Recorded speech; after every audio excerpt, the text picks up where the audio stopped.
So if we have nobody from the solar logged on yet, we'll just do a few small items because they'll be showing up, I would think. So we'll drop down to 9.4 on our agenda, the councillor payment sheets. Are there any questions about that?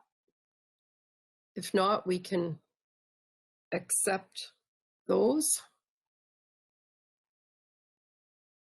Tracy will move that. All in favor? Opposed? Motion is carried. There's the payment register. Any questions in regards to the payment register? Tracy. I did have a question. I just have to find it again here. And it was, oh, there was a purchase of pedometers from Aruga to Limited. And I wondered, is that a staff relations thing or something with were they doing a competition for walking or something? I just wondered about. It was $369.39.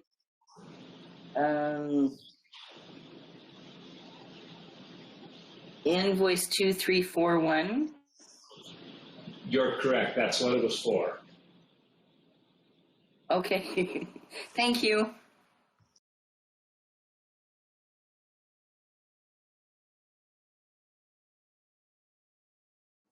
Are there any other questions?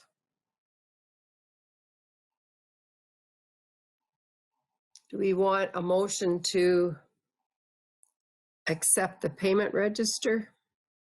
Tracy will move. All in favor? Opposed? Motion is carried. Requests for functions of council. Not much going on there.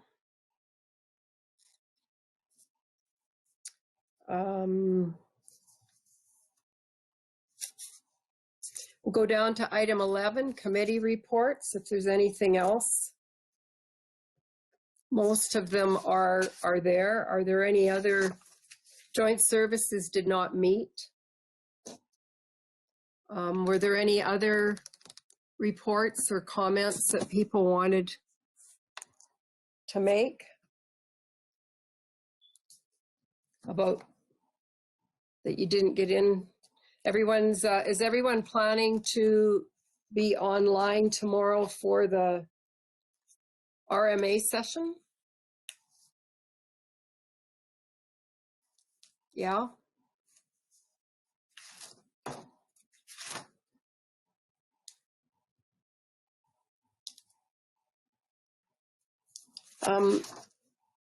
I mentioned in my last report that Alberta Health Services and the city were working on something they call point prevalence screening, and we have been involved. Mark has participated and helped out in getting that set up. It requires a huge number of Alberta Health Services staff, not from our community, but from other communities that come in. And it's quite a blitz to get a lot of people tested at one time.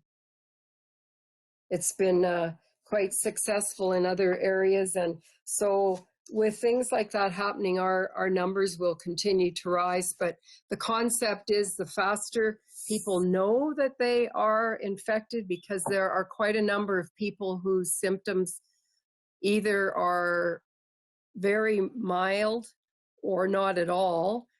And to begin with, the first couple of days of infection can sometimes not, can be pretty asymptomatic too. And so they're hoping to be able to find those people, and it's all about preventing ongoing spread, increasing the numbers. So, and that is going to be set up on the Gun Club Road just off of Highway 873 north of UFA and Omega Trucking. And I see at noon hour that I got my transcript from the last Municipal Affairs and Provincial Ministers meeting. So I will forward that to you, and I'm sure that you will all spend at least an hour and a half on the weekend listening to it. It's quite scintillating stuff. Questions. The question and answer period is like, yeah, okay. Goes on and on. Lionel. I did want to speak a little bit about the COVID test site. And in case there's anybody concerned about perhaps conflict, because I do own the property. The reason it happened the way it was, because Barry was wanted to expedite the process and move it ahead. They do have some empty buildings in Brooks, but having to go through a corporate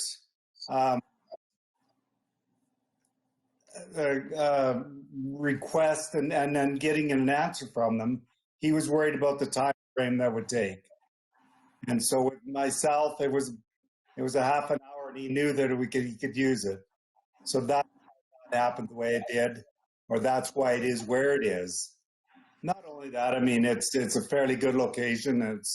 It worked well enough for the process. So just in case somebody was concerned about the fact that there could be a possible conflict, that's why they are in the location that they've chosen.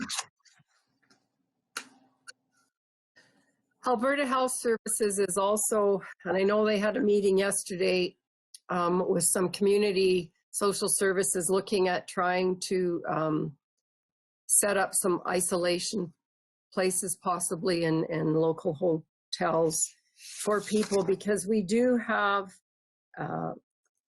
families that it's very difficult to self-isolate away from the rest of the family. So lots of different challenges, but I think we're getting there. Do we have Elemental on the line?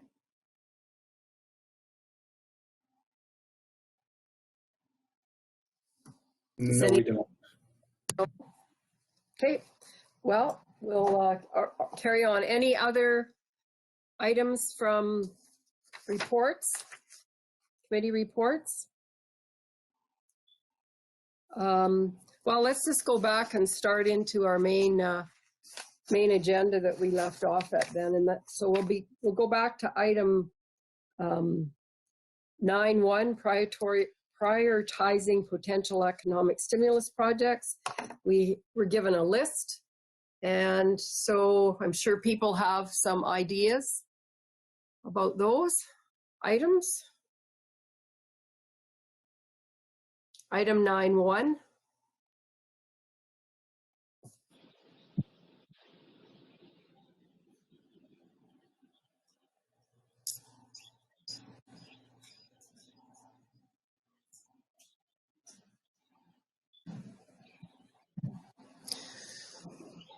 Anybody have questions or thoughts on the potential projects?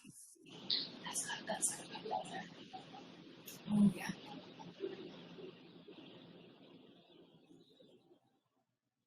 Hubie. Well, I think the refurbishing of the Fisher Bridge and the overlay on One Tree Road is more important right now than anything recreational. We should get that done first.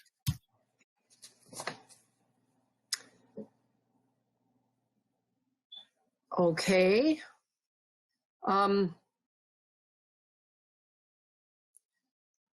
I think any of these stimulus projects, from what I have heard in these calls, and maybe some of our staff will be getting better information about it, I think will be I think it would be a surprise to me if something like Fisher Bridge, if they would partnership on that.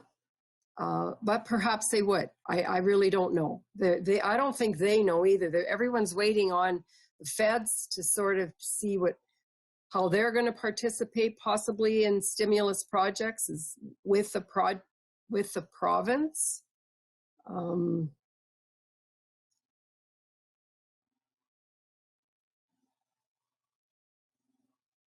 However, they want a project ready or shovel ready items. So, Wayne.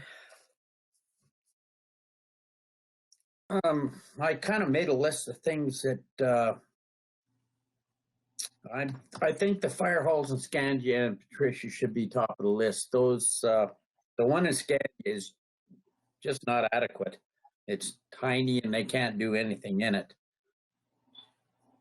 So the second phase of the water project and rural broadband, like Brian brought up last meeting, are very good projects. And that solar project that actually brings some revenue into the county. So what exactly is involved with that, Kevin?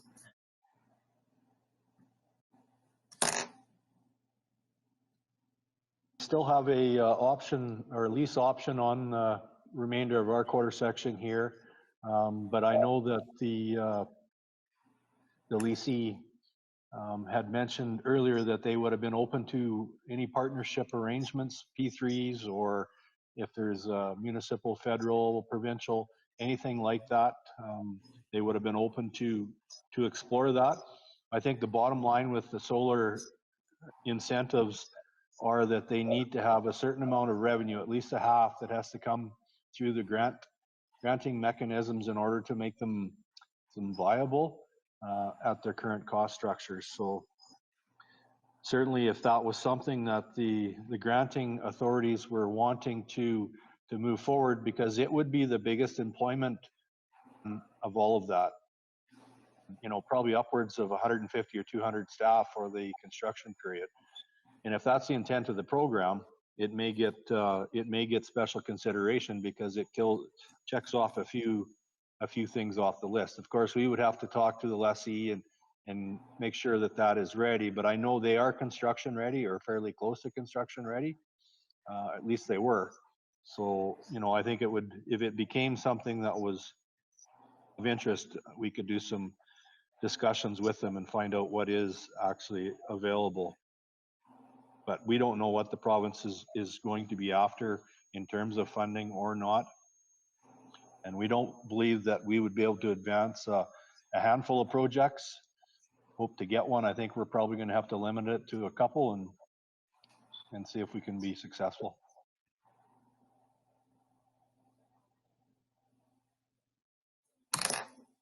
Anne-Marie? The projects I looked at, I started with they have to be beneficial to the county. They got to bring in some money for us. So Fisher Bridge was at the bottom, and even the One Tree Road was down on the list. Fire halls, no, not very high up. It's got to be something like the solar where the county has a direct benefit. Broadband would be right up there too. And since we can only do two, I think I'm going to stick to those two first.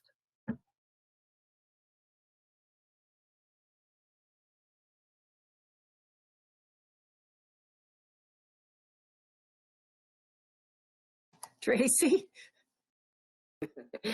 Yeah, I think the solar to me, like we're looking at it as a stimulus for economic drivers once we're out of, you know, the pandemic, right? And to me, the solar would bring so much employment, you know, for a lot of people. Although, you know, it's short term in that we're not under construction of a plant. But to me, that was the highest priority. With the broadband, you know, again, I don't see the employment rate increasing. So for me, the solar was #1 priority.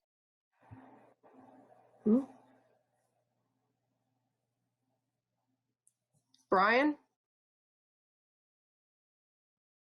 I agree with the other comments. The one that I wanted to talk about is the one tree overlay. I mean, we're really just, if we would go to this, we would just push it up 1 year, which I have no problem with. We could do it, we would probably end up doing it on our own anyways because of the ability to impact major employment and that grants would probably not be available for that one anyways. It's only 1 or 2 years away from an overlay anyways, so moving it forward on our list would probably make some sense as far as stimulating some money within our economy. So I wouldn't have a problem with that one and just doing it on our own rather than looking for a grant for that one.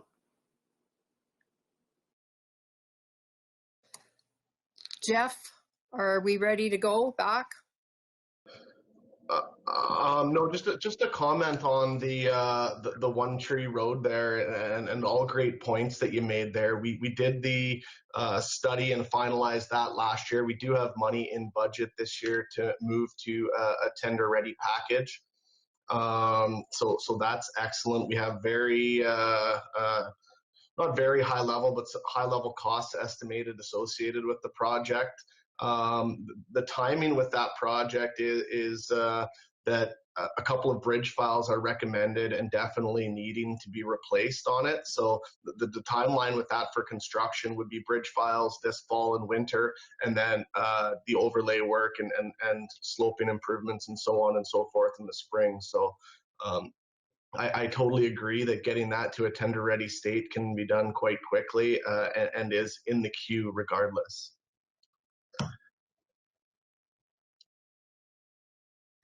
All right, I think we might have our solar people on the line. Todd's texting me as well, so I think we'll flip back to that item and see if the 604 number he's got is actually the solar guys. Yeah, sounds good. Can everyone hear me okay? Yep. Just speak up a little bit louder. Okay. Yeah, this is Will Patterson from Elemental Energy here. We have a few other folks from Elemental with us as well. I work as a project manager for Elemental and have been the one primarily driving one of our new projects, Brooks 2, which is an expansion of our existing Brooks solar project. We've been pretty active in the County of Newell for solar developments for the last few years. Obviously, building Brooks Solar, which was the first project in Alberta, which is a 15 megawatt project, and now we're proposing the Brooks Solar 2 project, which is directly adjacent to Brooks Solar, which is a 26.5 megawatt project. Brooks Solar 2 just received its AUC approval and is effectively shovel ready. So we are actively looking at the construction timeline for that project, and open to conversations about that as well. But primarily, what we're here today to talk about is an amendment that we're proposing to the animal bylaw for our Brooks Solar project, so that we can have sheep on the land to graze. I believe Jake is also on the call. Jake, did you want to introduce yourself here? Yeah, for sure. My name is Jake Jones. I'm from Brooks area, and I work with Elemental. I'm the operations manager, so I look after the solar project at Brooks 1 there, and among all the other operating facilities that we have across Canada. So, and yeah, looking forward to discussing the potential to introduce sheep grazing on that parcel of land. So, thanks.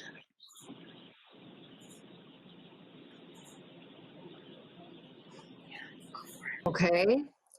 Thanks, Will and Jake. Were there other comments or other that needed to be introduced, Will?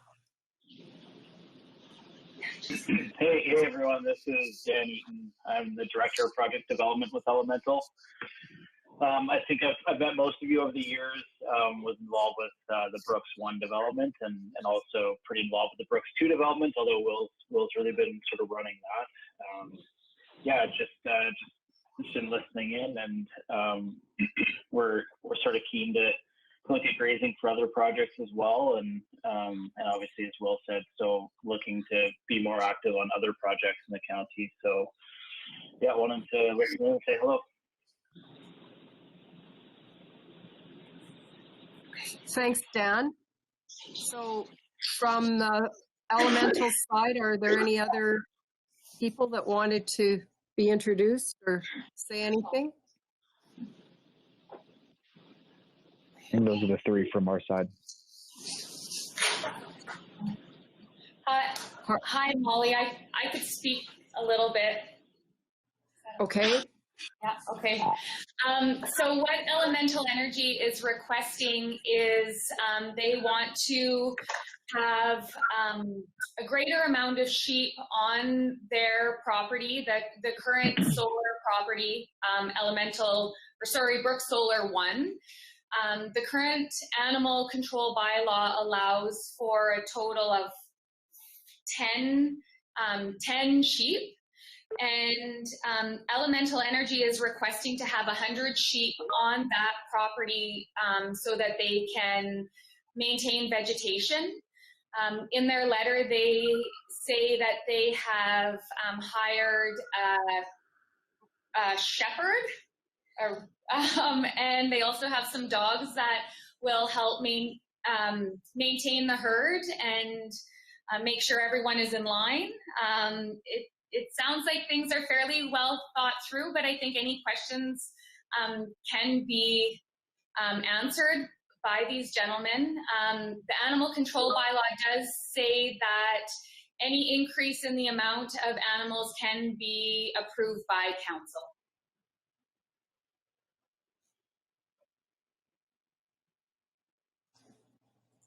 Wayne? Mike, we have some concerns about sheep on this area, and we think that might get overgrazed. If the grazing gets down too far, do you have plans to move the sheep off? Yeah, it's a good question. We did talk to the shepherd about overgrazing as we shared that concern. And how they plan to manage it is the shepherd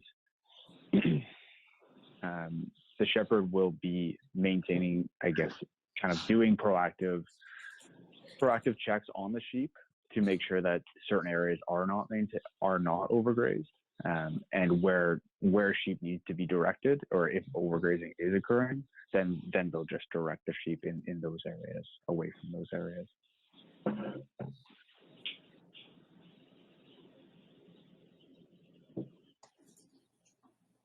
Other council questions?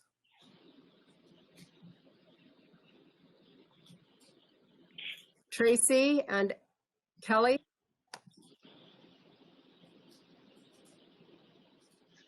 So my question is more back to our animal control bylaw or animal bylaw. And is it saying 10 sheep per acre, or that this site of the solar plant is 78 acres, correct? And that, so does our bylaw currently say that only 10, or is it 10 per acre? The animal control bylaw says there is 4 sheep allowed per acre for a total of 10 sheep. So it doesn't matter how large it is over, I guess, that 10 max.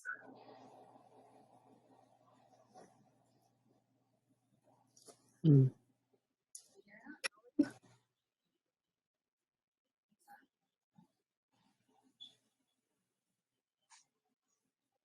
Could you hear that?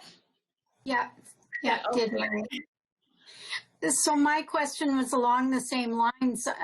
I guess when we created the bylaw, we were being hard on sheep farmers. Not very many sheep farms can make a living at 10 head. So I'm just wondering what would have precipitated such a number to have been put in place. Anybody have a guess at that? I'm Jeff? thinking we were. Oh. Clarence, Jeff? No, let Jeff go. I didn't have my hand up. I just buttoned. Sorry, I saw Lane raise his hand, and I was just going to say, this was a bylaw developed before my time here, so I can't speak towards the intent behind it. But I guess the bigger question is this bylaw is specific to parcels not zoned agriculture in the county of Newell. So right now for Brooks Solar 1, we're talking about a parcel of land that's zoned rural industrial. Therein lies the reason why we are bending these bylaw scenarios. Solar development is a discretionary use on agricultural parcels as well. So it could be that this development or solar development could take place on an agricultural parcel and maybe get around this loophole. Like I say, the question is that this is a different intended use proposed by the company, and wondering if administration should take a look at incorporating some of that into a bylaw amendment or revisal. And I'm not sure if Lane has anything. He might have been more involved in the creation of this bylaw. Lane, did you have anything? Yes, Jeff has pretty well hit it on the head. The bylaw was put together at a time when we were dealing with animals on some larger parcels in hamlets, and it was felt that what we should do is put together limits on animals kept on all non-agricultural parcels throughout the county. If this site was zoned agricultural, which it well could have been, we wouldn't be having this conversation right now at all. And that's really what the crux of the issue is. Brian? Well, my question is mostly in terms of, because of the issues we've faced in the past with other solar and this as far as public and opposition, is this open us up because we're going outside of because we're going to have to waive our own bylaws to an appeal or to a challenge from public, even though to me it's a perfectly logical way to go about this? But are we showing a crack in the ability to follow through on this with the possibility of residents appealing or challenging what we're doing here? Good question. It's my understanding that the text of the bylaw specifically states and provides provisions for council to waive the limits when it's deemed necessary or beneficial. So the bylaw grants council the authority to do what you're being asked to consider. Other comments from council that I've missed? Clarence? No. Well, I don't think it was ever the intention of this bylaw to be something that was pertinent to 78 acres of land. I think acreage is 5-6 acres and that type of thing. This is a totally different use than what we were actually envisioning when the bylaw was made. So I think, it's going to be a multi-use area, and whatever the right number is for that grazing, we probably don't even know for sure, but certainly grazing 100 sheep on 78 acres is totally different than grazing 20 on 3 acres. So, and that's where we're at. It's already been mentioned. I think we have to make some adjustments here, one way or another, to let this go through somehow and make it legal. Lionel? I really don't think council has the ability to make a decision on the numbers, I mean, that has to be up to the operator and the management of the sheep, not council. I mean, we can't draw a number. There's nothing to base it on. It'll be based on the amount of vegetation that is produced on this property. First of all, it's not going to be the same as a property without solar on it because it's got sunlight on the ground. So it's almost impossible to judge how many numbers we could possibly graze on that property. It's going to be determined by the shepherd. I think that's the only way we're going to be able to do that. Yes, there's a lot of unknowns. It depends on the management of the grass completely. What the grass is right now. Weather this summer will make a huge difference. And the length of time. I mean, I guess we are saying that there's a May to October window, but that may not be appropriate. And I'm sure Elemental Energy has the understanding of, they are fairly well known in the area. If you had noticed, guys in BC, people do know who you are. And I think that it would be a great opportunity to present a different public relations and keep what goes on here, and it could be an excellent action on the way you do business. Shepherd, I take it, will be hired by you, or is he just taking this site over, like involved with him all summer long, sort of? And I guess I would ask Jake that because he's around more than others. Yeah, for sure. No, we've hired the shepherd to manage our vegetation on site. So to be honest, we had a few issues using mechanical mowers in and around those solar panels. So we did a lot of research to find out what the best way that other existing sites are going to. And there's the American Solar Grazing Association that we've been in contact with down in the States. And the majority of their sites down there on the eastern seaboard are using sheep to control vegetation. And there's a couple added benefits to get it down to a level that we keep dust down as well. So, and improve the fire. We definitely want to keep the fire risk low as well. So, and with the shepherd that we have hired, she's actually an agronomist. So she will bring in more sheep or less sheep depending on the season, on how it goes. And she'll be making that evaluation at least once a month, and then with weekly visits on it. So. Well, that sounds good. Is she a local agronomist, Jake? Curious? She's from the Lomond area, actually. Sounds good. Kelly.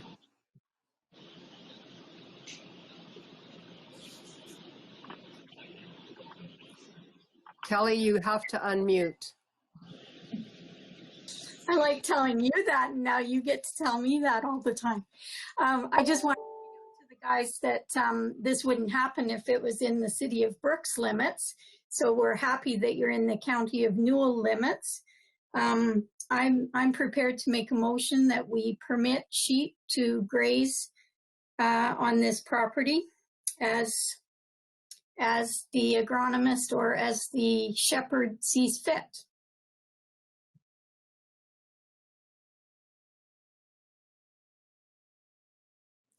Discussion on the motion?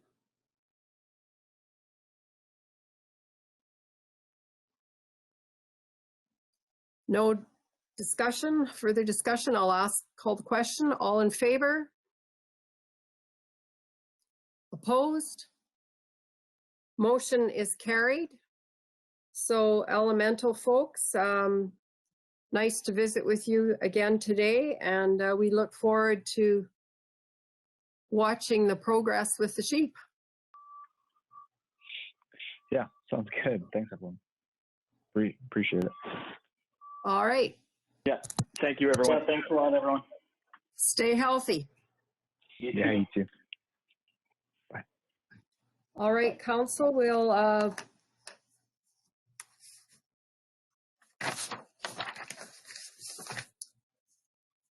go back to item 9.1, where we were prioritizing potential stimulus projects.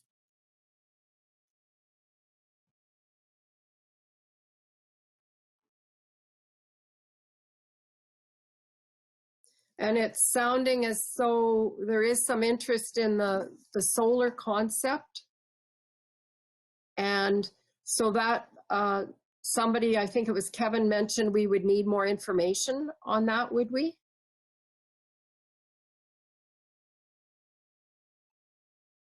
Or to dig in? Yeah, if that was something that council wanted to, for the list, then we would have to make sure that we work through their lessee to see if it's going to be workable for sure or not.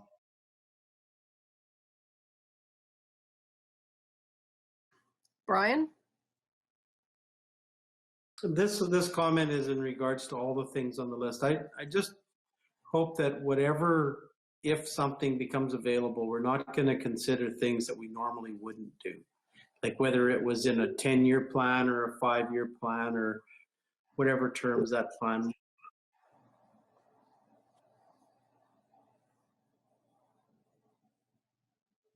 Other comments or reaction to that? This is,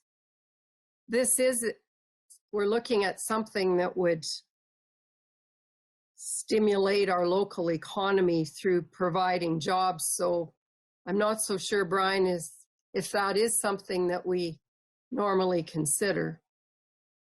Well, I guess I'm looking down to, we've talked a lot about recreation and, when I see the items that are designated for Tilly, I don't want to suggest that's never going to be an option, but we've looked a lot at usage and the viability of some of these projects, and I guess that one really sticks out for me is that I would never support doing that just to get some investment in the area. Like that to me would not be a priority, and perhaps that's the same with there's others on the list for other people, but I just a lot of these things we've talked about as far as we'd like to do them eventually, and I think those are the ones that we should consider more so than ones that are perhaps we've talked about but not necessarily in a terms that we wouldn't do them if we wouldn't get community support to a significant level.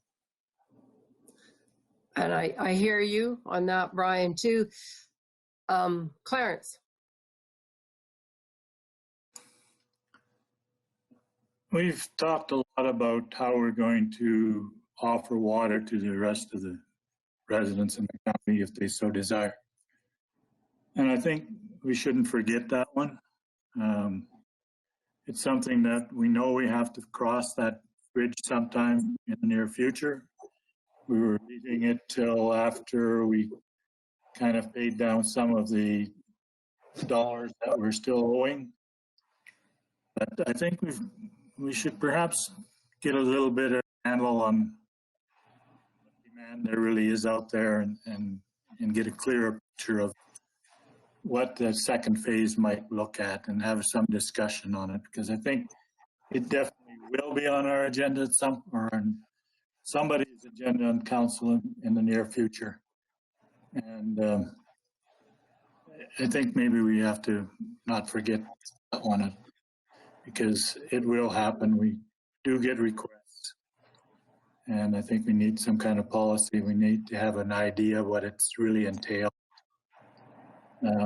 So just, I wouldn't like to forget. I don't want to see that fall off the books.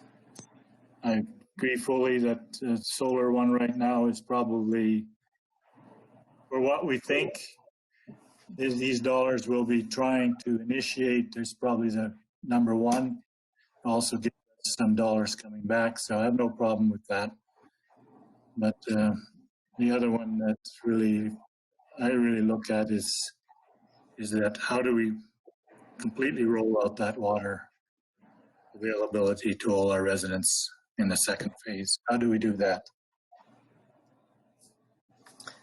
And we do need to always keep that in mind. I'm wondering if at this point in time, should we be looking at a project that doesn't involve extra money from residents? Because that one would. Just a thought. Ellen, you had your hand up. Yes, that's exactly what I was thinking about the water. We should have a conversation about that. That was my thought as well. But I have a question about the rural broadband. Now, the EID has a plan going forward. Would this not duplicate that? Or is this something a little different? Am I seeing this wrong? The second option was rural broadband, which is, of course, really important. But I know the EID has a detailed plan that they've announced. Would that be something that would be a duplicate? My belief it would be in conjunction with. The EID net is mentioned in there as part of the consideration. I'm assuming it would be more of a partnership. Is that what administration were thinking of? Like with the EID drainage, we would increase our activity by adding to the pot? Yeah, Kevin? I think we advanced that idea because of what the EID is doing. Of course, we're not in the providing the internet service, so of course one of those firms that are into that would be responsible to do that. We don't know if people would pay the monthly fee that they would be required to pay in order to, to subscribe to a high fiber. So there's lots of things we don't know in terms of that. But ideally, it would be so that wherever the wired connections are going to their towers in that order, we could come off of those with service boxes and run them out to service residents and farms and whatnot in a vicinity. We could also spend some money on increasing towers if we decide to just increase digitally service that people can get if the tower from the EID doesn't have the capability. So there's lots of questions that we don't know yet. It's really a concept in terms of whether it's something we want to advance based on priorities from the feds. Broadband is a priority. Lionel? The one that I very much questioned was the solar. I mean, it might create a lot of employment opportunities, but for us to get involved in a solar project, I think we're going to experience a lot of kickback from the public, huge amount. And so I would very much discourage even thinking about that one. Also a good point. The EID drainage one, Kevin or Mark or whoever knows about that, like that, would that just be kicking up the activity so more is accomplished and finishing off that partnership faster? I wouldn't say that it's going to finish the partnership off any faster. What we would be doing is trying to get ourselves ahead of the schedule because we are experiencing those challenges with getting land acquisition, survey complete time to get a couple of years in advance. So we're not getting hung up on any of the details. Looking at also, it's the wetland stuff that we're encountering and stuff, making sure all of those sorts of matters are adhered to as per the legislation as well, right? So just trying to throw some more potentially staff at that and reducing some of the bottlenecks and helping both the EID and ourselves out with that. And therefore quite agriculturally related, obviously. Good support for our agriculture industry. Yes. So I guess, you know, if we, yeah, another way of looking at some of these and who they help and how they help, as well as stimulating the economy. Brian. So I wanted to talk a little bit about your comments, Lionel, and maybe a response. And while I don't disagree with what you're saying, I guess I'm trying to look at it through the lens of if there's stimulus packages that come out, what are they going to target? And my best guess would be that they're probably going to target projects such as that, energy, renewable stuff.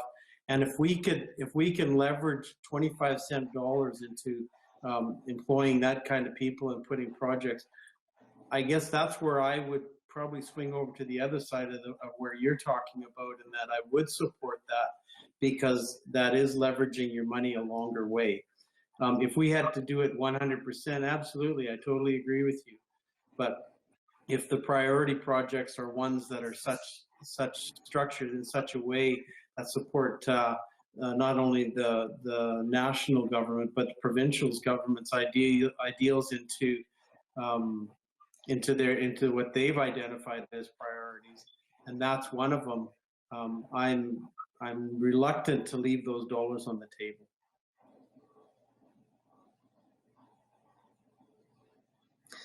Lionel, Kelly? So I don't disagree with you, Brian. I will throw another one at you then. Why don't we partner up with SEWA a little more then and get that project off the ground? That's a huge project, going to create a lot of employment, and it's a continuing one into the future. It's a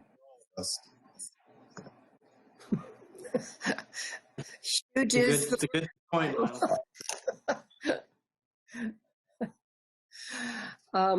Kelly, was it Kelly and Anne Marie? I've listened to everybody's comments, and everybody makes really good points. And I mean, I look at how it impacts our lifestyle, our ratepayers' quality of life. And I like broadband and I like water, not necessarily in that order. But again, it depends, and you've all made the same comment, it depends what comes out from the province and what the parameters are. So I appreciate all the projects, and including SEWA. They're all worthy of our attention and consideration. So that's where I'm at. I quality of life for our ratepayers. Anne Marie? And when it came to the water project, I did write it down, but I didn't quite think it was shovel ready.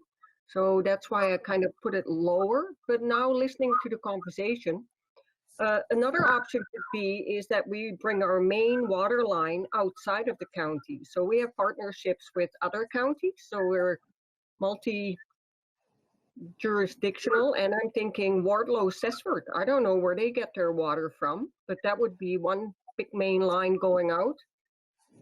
And there might be other communities. Hazard, don't know where they get their water from. Just another thought for staff, like that maybe is easier than starting with individual farms right now.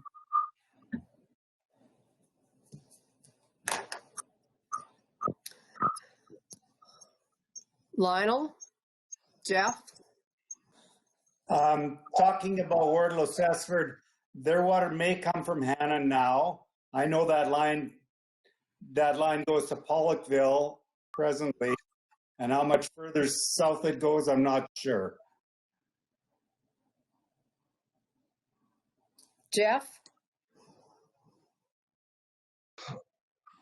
Yeah, we've been doing a little bit of groundwork on looking at the possibility of a rural water phase 2, breaking down where services are and they aren't. I mean, while shovel ready, it might be a little ways off. I think it's something that could probably come together at a high level reasonably quickly. You know what I mean? To get alignments not set in stone, but that's how we operated the first project too, in an effort to provide efficiencies. Is the tenders went out with a lot of assumptions made, and a lot of revisions and field calls were made at the same time. Putting prices at it are relatively easy, looking at the unit price schedule where road crossing, gas line crossings, number of canal crossings, things like that can be lumped together and kind of thrown into a matrix to provide probably a pretty reasonable high-level cost. As far as bringing it outside our boundaries, probably, especially, crossing any river would create definite timeline delays and major costs, and there would have to be a lot looked at with regards to hydraulics and availability and capacity too.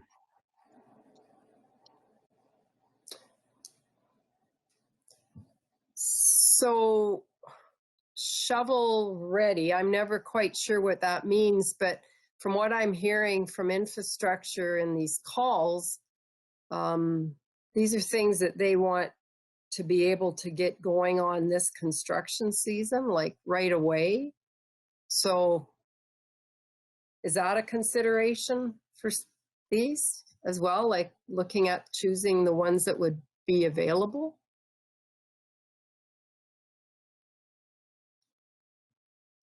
Jeff? Well, just with again, straight back to the water project for myself, it actually probably would line up pretty well, because we know that our construction season for the first phase of the water project was outside of the growing season, right? So we would have some time to get contractors lined up and ready to go for a start later in the year once crops came off, but that's just one consideration to consider. Yeah. Wayne?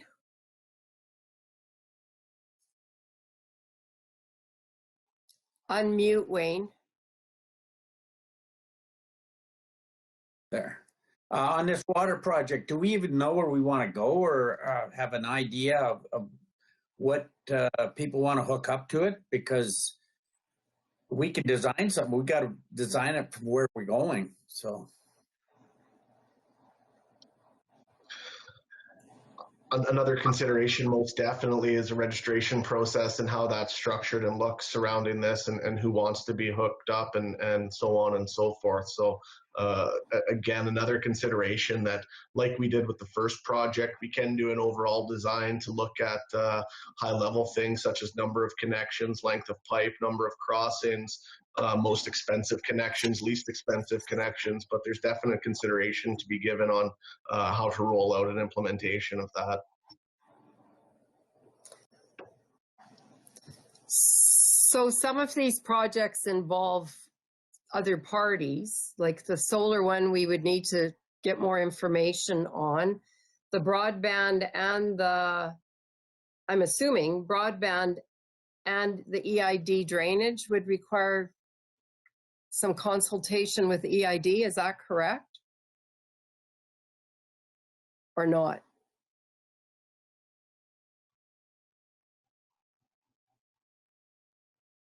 Well, the broadband component, definitely we would have to talk to the EID. I know that they've indicated with our meetings before that they are open to us tying off anywhere on their lines.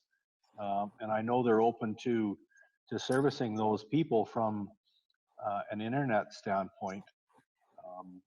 But aside from that, I don't know what we can gain from them other than wherever those are, we have to do a calculation of, if we're running lines, how long are the line connections and how many people do they service, right?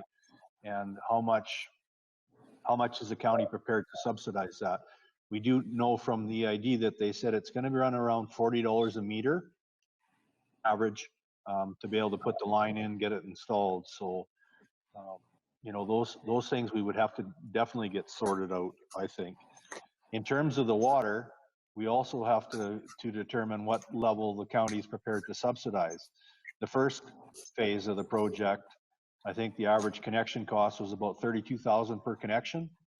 And we did get, I think we did utilize about 29 million of grant monies to be able to do that for about 55 or 56 million dollars. This phase is going to be a lot smaller, but there's still going to be a huge subsidy level that needs to take place per user, right? So I think there's a lot of things that need to be sorted out in terms of, you know, how much is the county prepared to pick up? Is it 5 million? Is it 10 million? You know, what are we looking at from our end? Time where we're not so sure about how we're going to be funded going forward from our assessment concerns. So perhaps it's a little bit, perhaps we need to be cautious when we look at how much money we would put into something at this point in time that may be straight out of our reserves if our assessment fails us. Just a thought. Where does that leave us?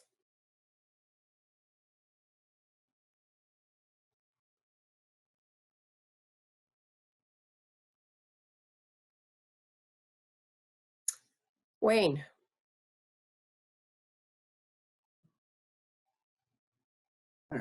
At this time, this is all good that we're looking at these projects, but until we know what's coming from the federal and provincial government, I think we're stuck here. There's nothing that comfortable with going forward and putting cash in.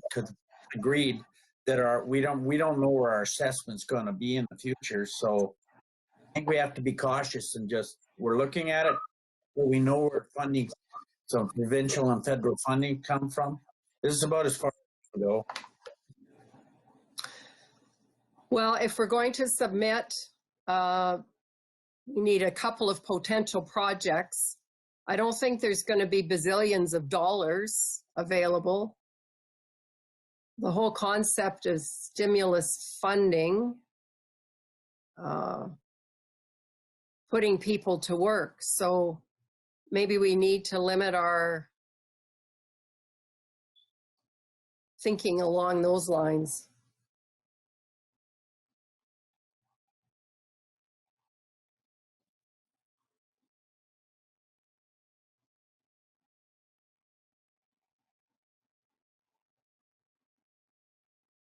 Wayne? So taking your lead, so maybe we should get 2 projects we can stamp, lining up, get the initials done with. And if some funding comes, we can actually step up to the plate then.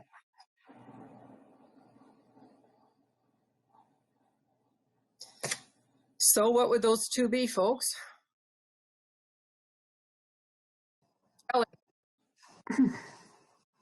I don't know how we can go further, Molly. Staff has heard our conversation. They're going to see the parameters when they come out. If we choose water, it could be for recreation only, let's say. So then they won't apply. And I'm just using that as an example. But I think we have to wait to see what the parameters are and see where they best fit. And then maybe it's an emergent discussion, because as we saw, there was money that came out and was dispersed within a week in the social service field. So it may require an emergent discussion of council. But I think until we see those parameters, we are at the end of our conversation. So you're suggesting that we let RMA, they've got lots, they probably have a bunch of submissions already, and FCM will be lobbying. That's what this is for, basically, right now. And so we could delay until we know more. How does that sound, folks? Brian? Oh, and that's not what I would like to see. I'd like to see us have some identify the 2 or perhaps 3, and then out of those 3, we look at which ones are the most, the ones that we would advance. And I'm not talking about going out and doing a bunch of engineering, but putting some rough things together. I mean, we've talked about the partnership with the EID, whether it's drainage or fiber, and you know, put some stuff with them together so that that's a shovel ready project. That if there's an announcement, we have something that's on paper that's going to be, you know, maybe it's $30 million. But it's something that we don't have to then go out and have to get the numbers, because then I think we're going to miss the boat. We're going to miss that opportunity that would, because that's why they're talking about shovel-ready projects. The other one that we've mentioned is solar. So let's you know, the solar companies, they know what it costs to build these projects. So if we have that, and we're whether it's a P3 model or something that is subsidized or going to be contributed to the, at least we have that information in front of us. I'm reluctant to just sit here and wait for the province to or province or the feds to come out with theirs and then start up on it, because I think that's then we're going to be behind the 8 ball. So I'm asking our staff, what practically can they do without going and doing a whole bunch of engineering to get a few of these projects, 2 or 3 of these projects, so that we can identify which ones we put forward.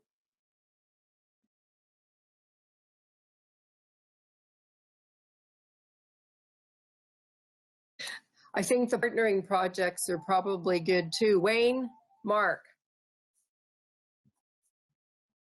Okay, I'm going to suggest we go with the solar, the rural broadband, and phase 2, and like do exactly what Brian said. Get these things, talk to the EID, see if what kind of get things moving a little bit. And so phase 2, Jeff is already working. He's probably even started on that. And the solar, get Kevin, talk to our leasee, and maybe get things just moving along, so if something does come, we can jump on it. And then we're kind of prepared for that. And the rest of those projects, I think my opinion, we can leave them. That overlay is going to get done anyways. That's coming out of our paving funds, so that's where I'm going.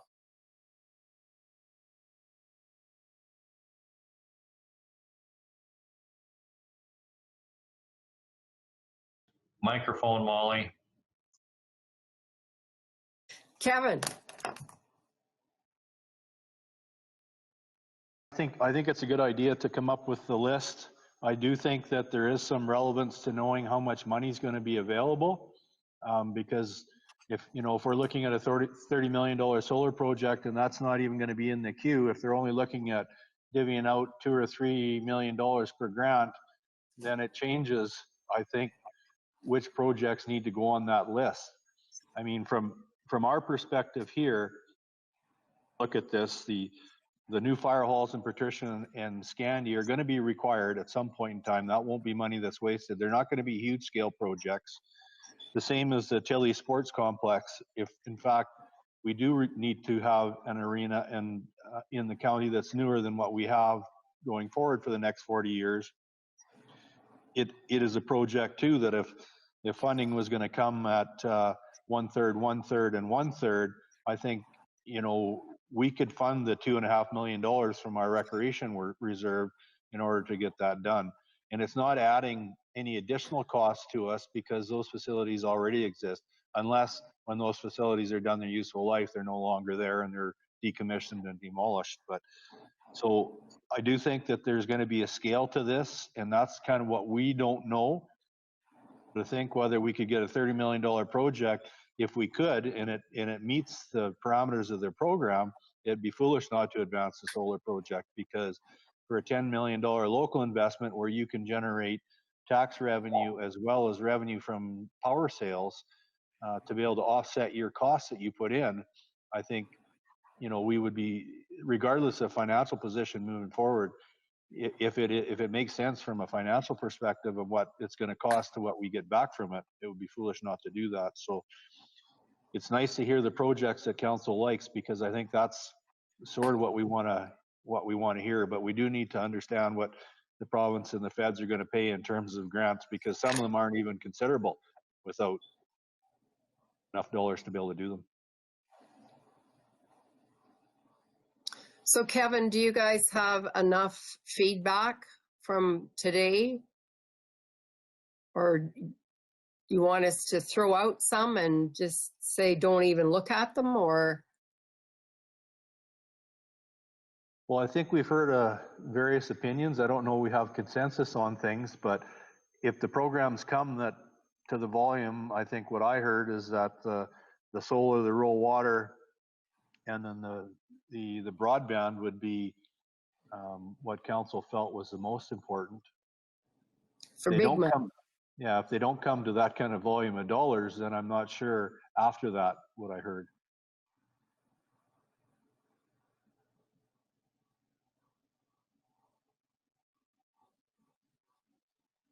Well, I'm of the belief that anything that involves other partners like the EID might be of interest to the funders. I don't know. So, you know, I don't see why we wouldn't, if we could, push the drainage partnership forward. That's a smaller amount of money if we're looking at some smaller spending.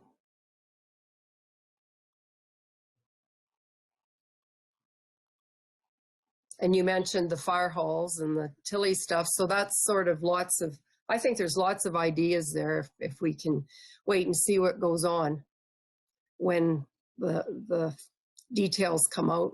Tracy. Yeah, I was going to mention to kind of keep the fire halls on the radar, because they are on our capital plan, replacement plan, and they are a need in our communities. And, you know, a little bit less of a budget on those, still some significant dollars, but, and then for something small, like I even just think like looking down at, you know, our Emerson Bridge, some more electrical, like because we don't know what the funding parameters are going to be, but that's kind of the lowest project on our list is that, and if we could get the funding, then, you know, again, that would be a benefit. I'm not saying it's a priority, but if it's you know, depending on our parameters, then, you know, I think that's something we should consider too. Yeah, I agree. Because there is a real mixture of projects there. So I think if we got information that would help us sort them into categories, that it wouldn't be difficult to move them forward. Clarence.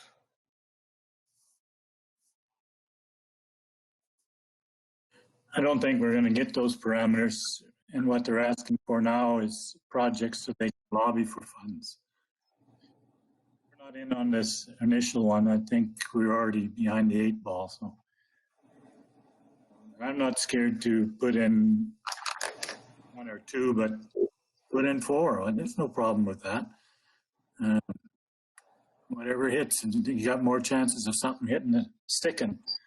So, and as long as it's something like someone has already said that we're going to do sometime in the future anyway, if we afford it, I think we have those, and the top 3 are there. And if you want a smaller one, we've got fire halls or drainage project. You can do whatever, but just please get your name in there, get it out there where there's something there. And if they deny it, they deny it. And RMA has asked for a list of potential projects taken forward to FCM.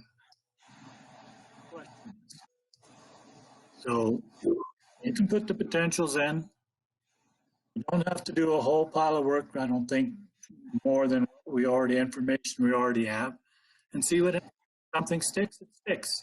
If you don't ask, you're out of the game. Wayne? If we go that route, broadband is a big thing in the country, right? Especially rural broadband. Put that on the list. That's gonna work to our advantage. solar project that's also green, that'll work to our advantage. Like Clarence says, we can put 4 on there for their list, and let's put them on. And again, the water project also.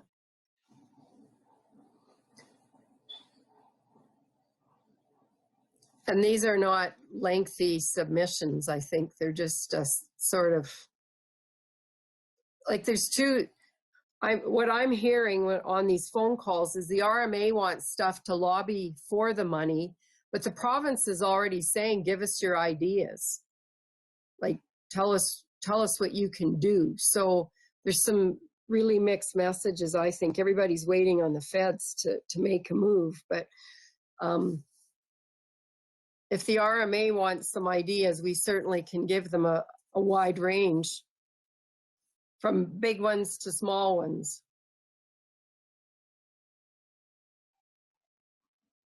Kevin. I'll just ask the question, is there any projects there that we would rule out of putting on our list?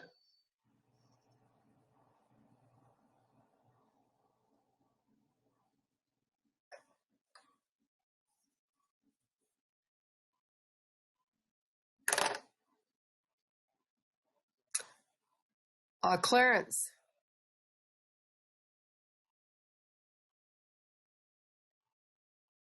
I'm real hesitant to put something like the sportsplex on there until we get a real push from the community.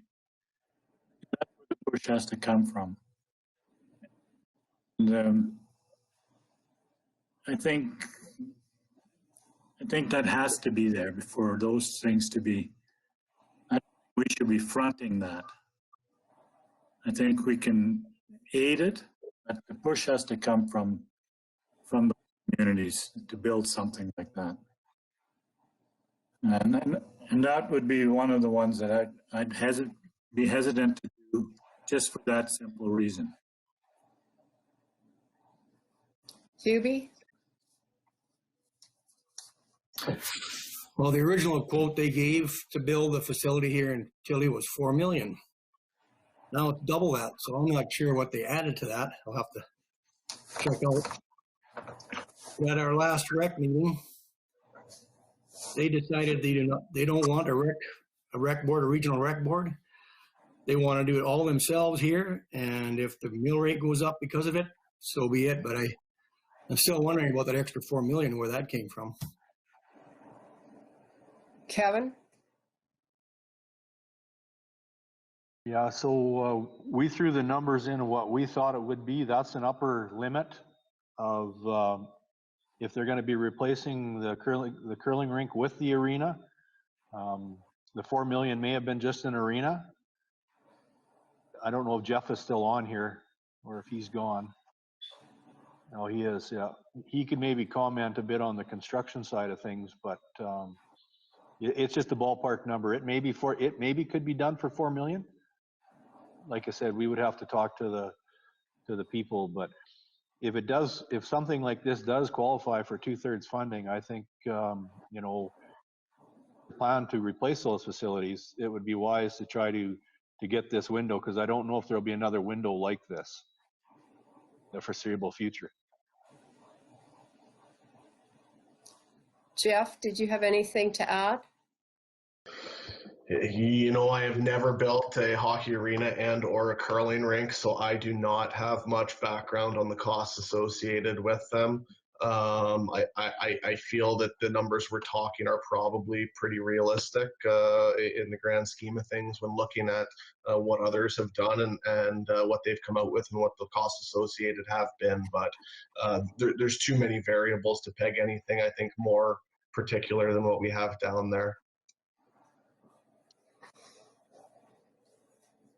I, for some reason, feel a little apprehensive too, and I think it's because of our future and what the oil and gas industry, where that's going to go. I mean, can we afford to operate these things? Can we afford to build them? I don't know into the future how that'll be, but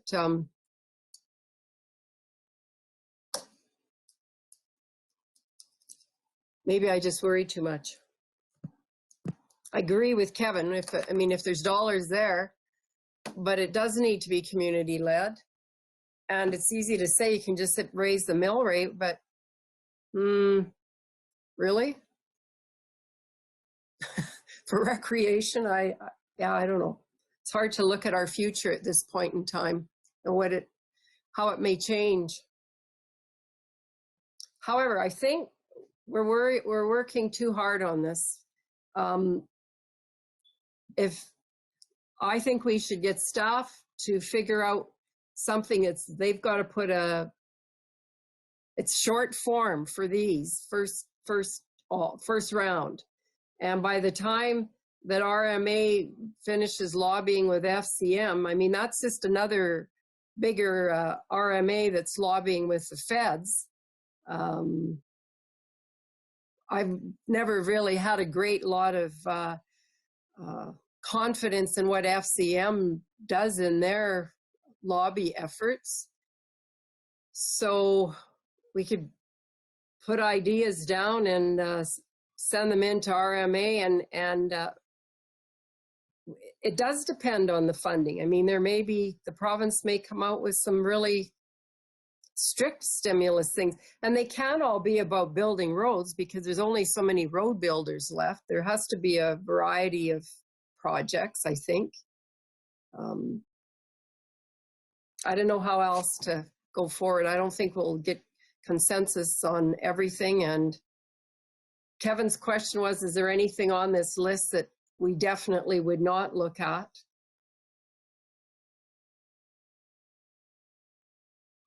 Ever doing? And for me, there's nothing on there that we wouldn't probably be involved in if the opportunity arose. With community support. So I don't know where that leaves you, Kevin.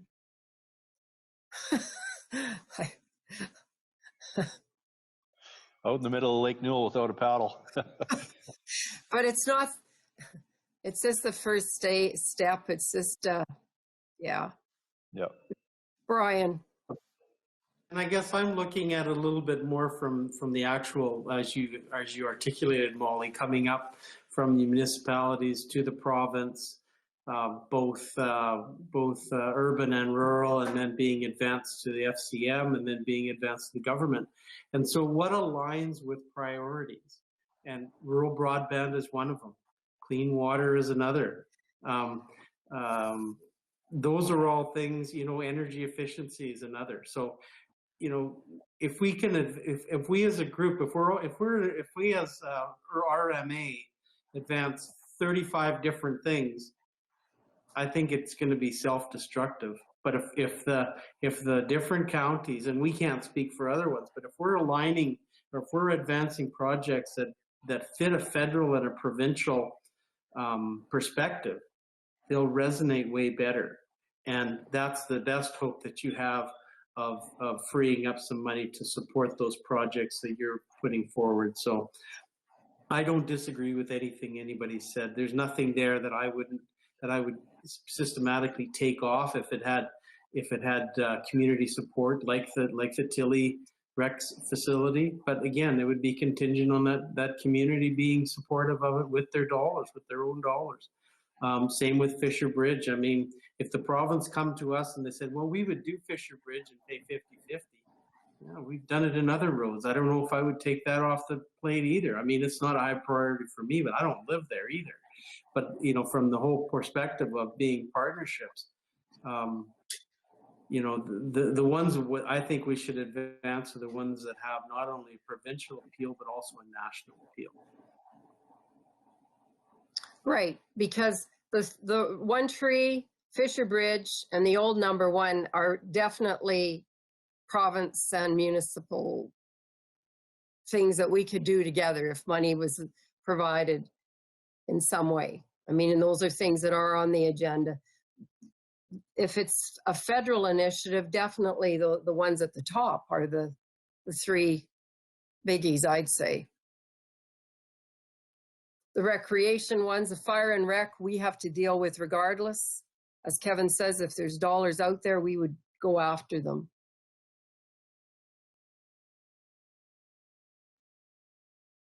So if this is a federal look, I would say solar, broadband, good water, meant those sorts of things. They're big dollars, but rural broadband's already on the list. Maybe they'll add more money to the pot or something.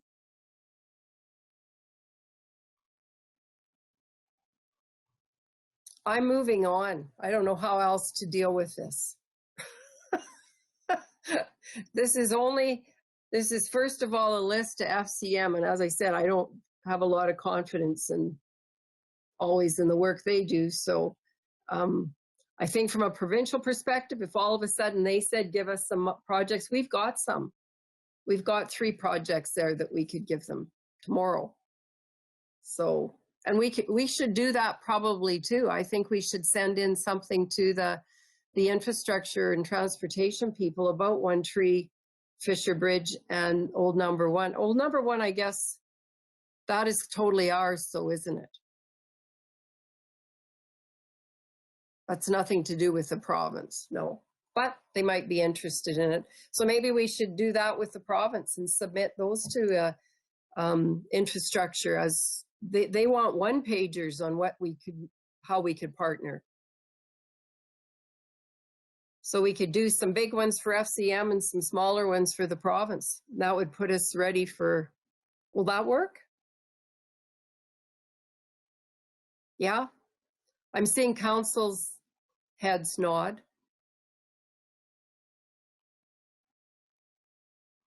All right, let's leave it at that. And we'll move on to the AUMA convention in September. This is optimistic. Is this just information?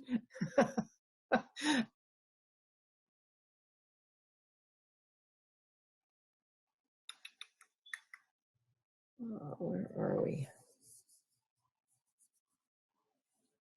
Whose turn is it to go? Hubie.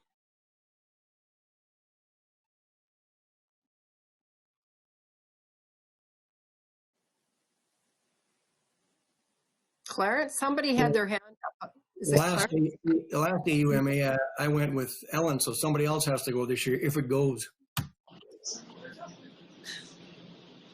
Yeah, I had my hand up, Molly. I was just going to say I wouldn't be going because I went last year, but one of the options, I think, is to hold off till we know more, but I don't think this thing is going to go off anyway, so let's wait till we know some more. Anne-Marie and Wayne? Same thoughts. Don't book any room. Don't register. Even if they go ahead, which I don't think they will, but even if they go ahead, we don't have to go. We all took turns, so it's good. Wait for further information and how the world unravels. That's not a very good thing. How it unfolds, how it unravels.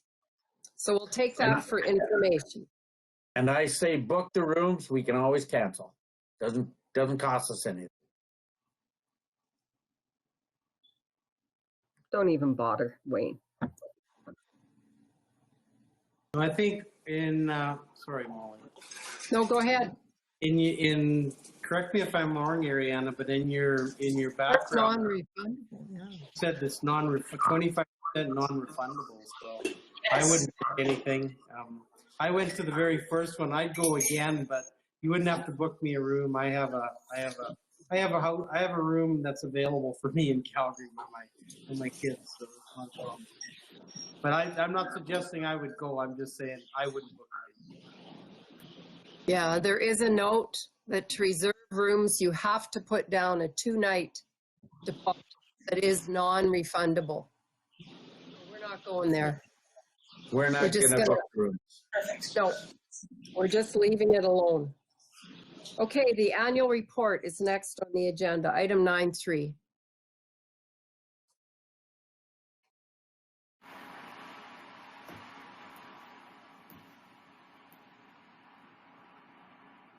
And I'm taking it, this is just an approval of this to go out with it, just for our information.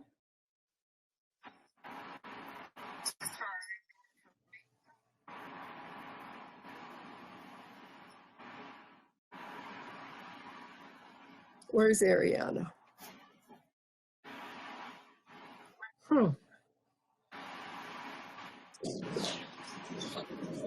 Hello. So yeah, this is the draft report. Have a look at it. If you find any glaring errors, please make changes. We can post it next week, I think. I think we're still waiting for the okay with the auditors, but yeah.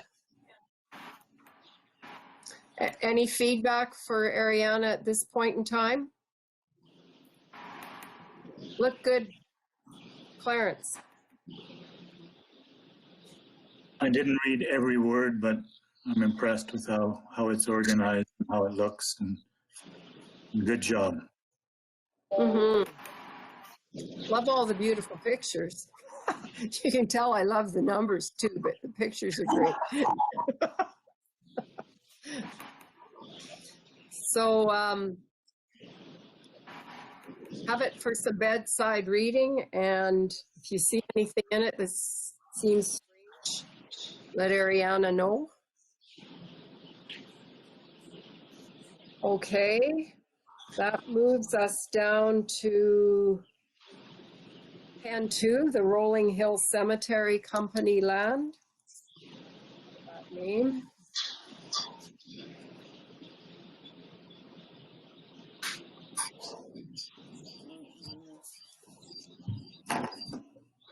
So Mark, that's I'm here, yeah. Getting myself organized, right? You should see me. Well, I'm really trying to move away from a lot of the paper stuff too, so it's still a work in progress here. But as presented in the RFD to council, the area highlighted in red in figure 1 is actually a panhandle of the parcel of the actual cemetery where the burial grounds are in the northwest portion of Rolling Hill.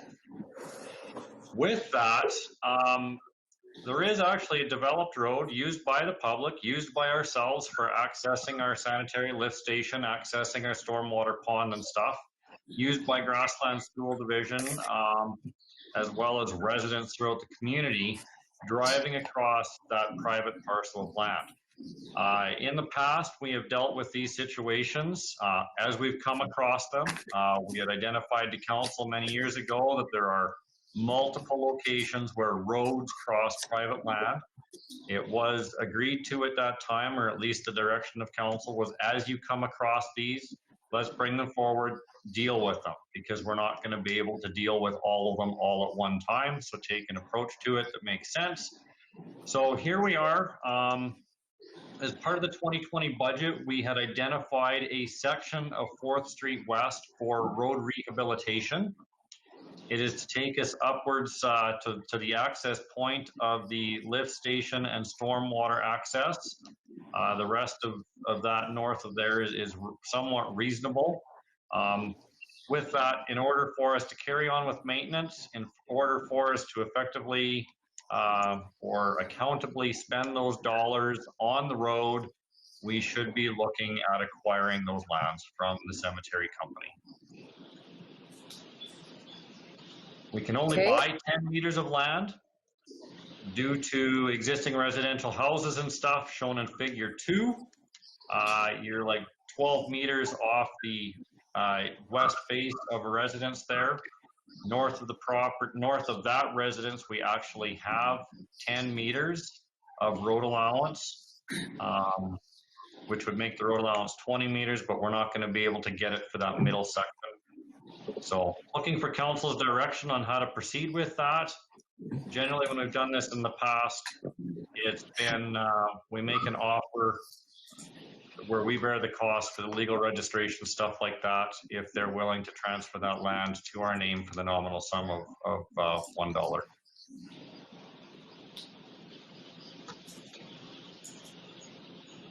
Questions?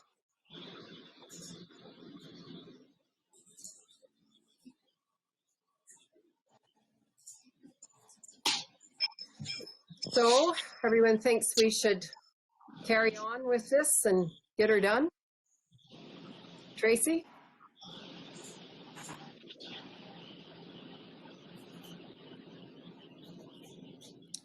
You need to unmute, Tracy. Oh, there I go. I was just going to recommend that we go with option 1, and that's to go ahead with the proceed of the acquisition of lands for this. Questions? All in favor? Opposed?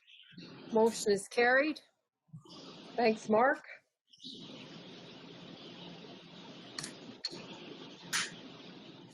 We've completed the committee reports. Yeah, I just. Did we miss some stuff? Actually, Molly, item 10.2, the proclamation for National Public Works Week. Oh, thank you. Okay.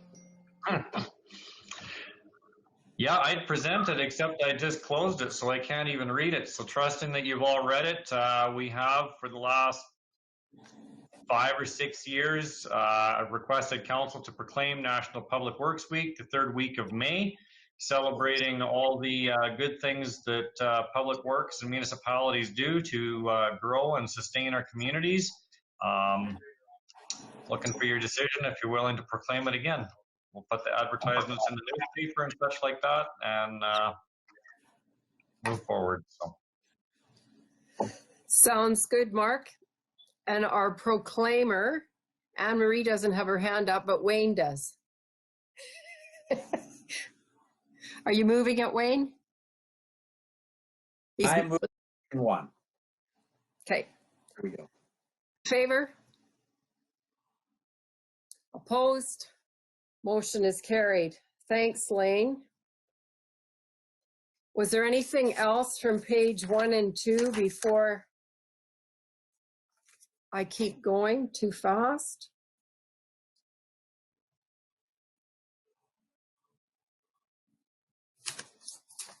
So we would be at item 12.1, I'm thinking, which is Lane's thought that it would be good to have a letter from the council in our tax notices that go out. There will be information in that package about tax payments and all of those good things. I'm assuming, Lane, right? Correct. There has been information already pulled together that deals with the changes to the tax payment schedule and other matters of general interest. However, this is an opportunity, I think, for council to provide a message for all ratepayers during this time of uncertainty on other issues that wouldn't be touched on in that information that has been already prepared by administration. Kelly.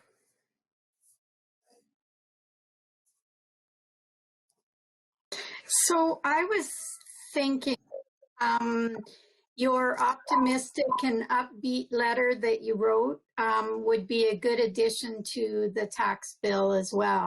I know it's the AGM booklet with all the financials. A lot of people will not see it there. And so what do you think about that? You may want to tweak it a little bit, I don't know, but it was very uplifting and optimistic, I thought. It was written a month ago. So you may want, yeah, no, I'm yeah, just you kidding. may want to update it. So our annual report is going to be online only, correct? That's right. Okay.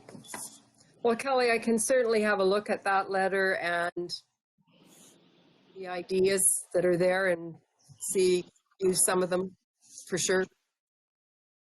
Well, but, if I can just add to that, Molly, I think we've been comparatively absent during this last 2 months as far as um, um,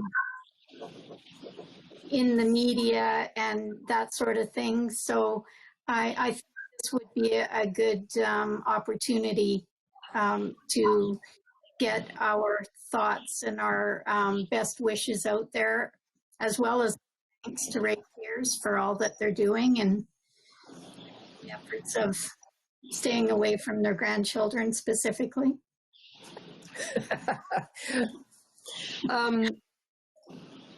Yeah, I wondered, because it is something that's going to be in everyone's mailbox too, that perhaps all the councillors' names should again be attached or in there somewhere, and phone numbers, so that people know that they can reach them, find them. Sometimes especially for some of our older residents,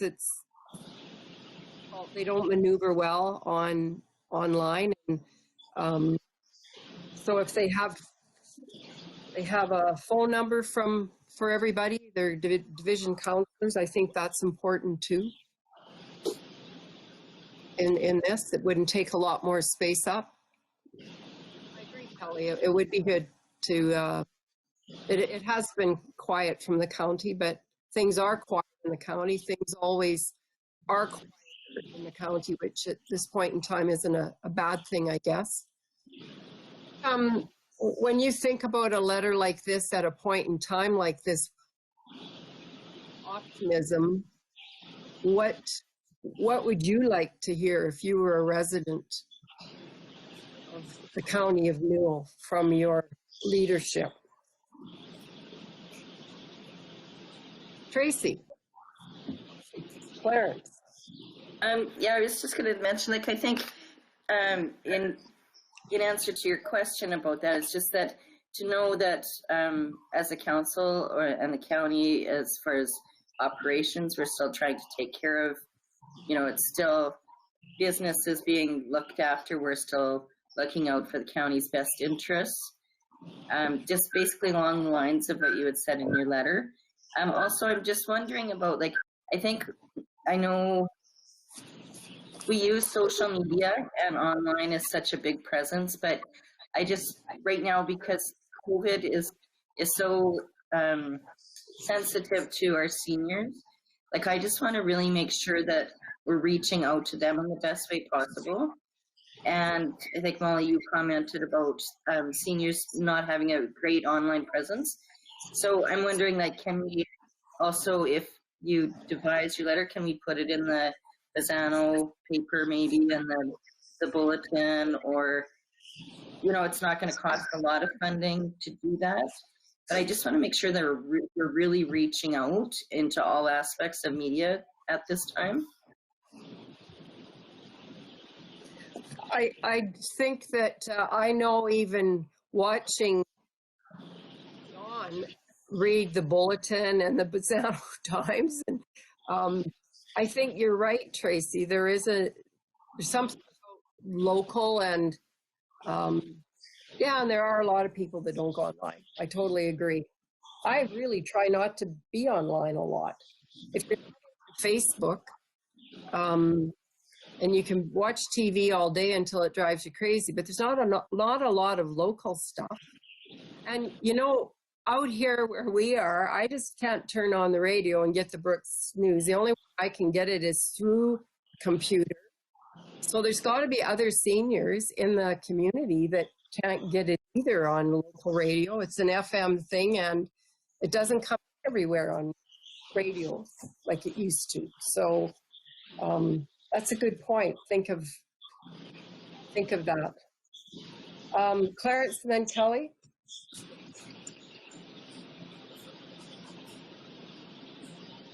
Todd muted me, but I'm okay, I think, now.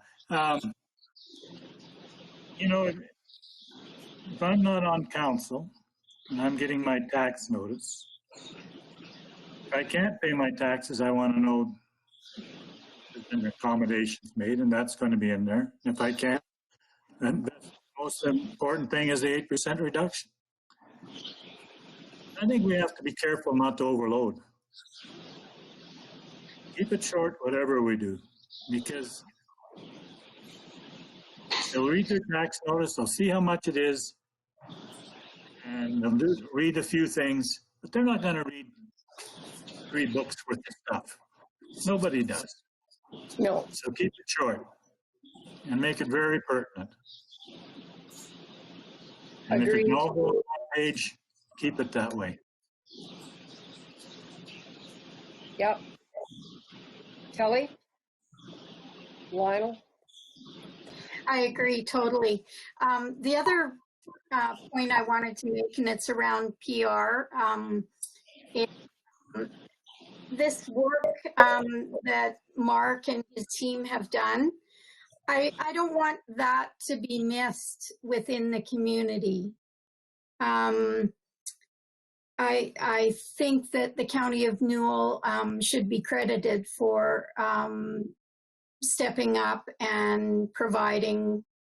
So let's not be complacent about having our name out there as being part of this drive-through test center or whatever it's called. Yeah. Other hands up? Any other ideas? Wayne? Well, I'm thinking like maybe just an idea. Maybe we should put something in the 2 papers once a month and highlight what the county has been doing. Let people know. And it wouldn't have to be big, but it would just be, and not from Andrew's point of view, but from, say, Molly's. Molly, you're such a great writer. You impress me all the time with your writing, so you should make something more. Oh, such a sweet talker. You know, the other thing that's going on that our mini munis know about, but people within them wouldn't probably, is the work being done by our local emergency operations center that our fire and emergencies fellow Stuart has been looking after. And they have been meeting, they met 3 times a week to begin with to get organized. They're down to 1 time a week now. But I think that's another piece of the information that would be good for people to know about. That is going on. There are lots of things going on behind the scenes to support our ratepayers. Yeah. Any other ideas? Brian, did I see your hand up? Nope. Okay. Lionel? No, somebody had their hand up. They got tired of waiting probably. I did have my hand up, but it was a while ago. And I just want to reiterate what Clarence meant. And I agree 100%. Like, keep it short, keep it simple. You know, what we're doing in the county is all publicized somewhere in our websites or whatever. And if people want that information, they can get it. And they get most of it through the coffee shops anyway. So I'm with Clarence on that. Keep it simple. Who's going to coffee shops? You're supposed to be staying home, Lionel. We are staying home, but there's still coffee shops on your phone now. That's what's happening. Everybody's Perfect. chatting like a bunch of hens. All right. I think I've got some ideas and thoughts. Strategic priorities chart. Any questions about priorities? No events to submit. So I think we're at the in camera. Someone wants to move us in camera. Ellen moves us in. Can I just maybe take 2 seconds before we go farther? Absolutely. I don't exactly know how in-camera works, but I got to end the live stream. And then, so it's just not going to be online anymore. You guys will be able to talk amongst yourselves. And I think I'll have to either leave my office or leave the meeting for a while. So maybe I'll just leave the meeting, and then maybe Kevin, if you could text me when to come back and start the live stream if I have to, if there's any meeting after the in-camera. Does that make sense? Sure. You don't have to leave your office, I don't think, but No. I just haven't been involved in the in-camera very much, so I don't know what you guys want or need or anything like that. So, but I'm just gonna log off the live stream. So if anybody is out there, I guess we should thank them for being part of it today. Yes, and that's a good idea, Todd. And maybe let them know that we are moving in camera, and if any decisions are made that require a motion, we would be doing that when we come out of camera. If that, in fact, if there's nothing necessary to be made, no motions, then we will come out of camera and adjourn.